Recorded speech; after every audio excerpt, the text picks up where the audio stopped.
Hi everyone, welcome to Nefis TV. These easy pancake sandwiches are perfect to serve for breakfast or dessert. Here comes the recipe. For the cream filling, combine 80 grams of chantilly powder with 120 milliliters of fresh milk, 100 grams of milk cream, and 1 teaspoon of honey. Whisk the mixture until stiff.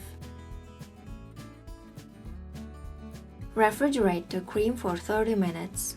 For the pancake buns, combine and beat 2 eggs with 6 tablespoons of granulated sugar.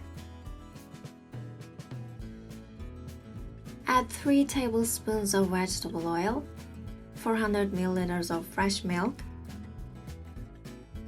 2 tablespoons of cacao powder, 2 cups of flour, 2 teaspoons of baking powder, 2 teaspoons of vanilla sugar, and continue beating. Pour the batter on a preheated skillet with the help of a ladle.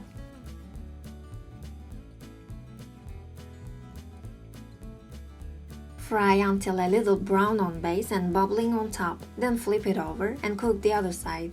Cook all the batter and let the pancake buns fully cool. To form the burgers, take one pancake, top with the cream and cover with another pancake. Milky burgers are ready to serve once cooled in the fridge for about 2 hours. Hope you enjoy! If you enjoyed the video, don't forget to hit the like button and subscribe to our channel. Please comment below for further questions. Thanks for watching!